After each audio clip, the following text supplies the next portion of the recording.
To be essential. I am essential. Essential art. What do you say to millions of Americans who are scared right now? Veritas, the motto of Harvard. You do not shoot the messenger, nor tell them they are terrible journalists for revealing the truth. Is violence ever initiated by the oppressed? The uprising of voices of medical professionals on the front lines resulted in their termination during a pandemic, like sending troops into battle without protective gear or leading a lamb to the slaughter. What option do I have? Was the last question my father asked after 6 days in a hospital fighting pneumonia, when they informed him the CPAP mask in ICU was no longer an option because there were no beds available in the ICU 2 years before COVID-19. In my grief, I wrote my third book, What Does Your Garden Grow?, to manifest the fruit of the Spirit in memory of my beloved father, and to raise awareness of the need to build better shelters after we barely survived Hurricane Irma in the only special needs shelter whose generators failed, leaving hundreds of oxygen-dependent people without oxygen converters or air conditioning. These monster storms are predicted to only grow in strength and number as our planet continues to heat up, yet people still live in disbelief. What is the truth? The famous quote of Pontius Pilate was posed in the introduction of my first book, Hung Jury, which I wrote as an undergrad to raise awareness to the lack of victims' rights before Y2K, before the Me Too movement, before I learned about Johann Galtung and his concept of cultural violence during my Harvard certificate program in religious studies and education.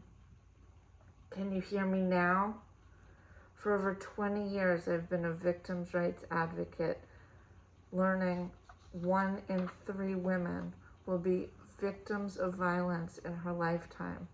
Those victims who become isolated and afraid to leave their homes are not paranoid, nor are they afraid of an invisible virus. They fear other human beings, able to silence them with fear and shame and continued direct violence or structural violence. Try asking a congressman how they plan to address cultural violence in a wealthy male-dominated business environment replete with human traffickers who fund their campaign. It is no different than asking people to create a plan to clean plastic from our water or keep our air clean if their only concern is profiting by polluting. When I was a docent at the Conservancy trying to raise awareness of the need to stop abusing our planet, I produced Earth Day shows, but none as poignant as Mother Earth produced herself by sending dead sea creatures to our shores and a plague upon humanity for failing to listen to her cries for help. In 2003, I produced an Earth Day show explaining a play I was in during middle school, and my character emerged onto stage wearing a gas mask, carrying a book, exclaiming, "I am the rememberer." My role was to show the photos of trees to children born into a world where trees no longer existed, to remember what life used to be like before humans destroyed the environment. Is there hope for the future?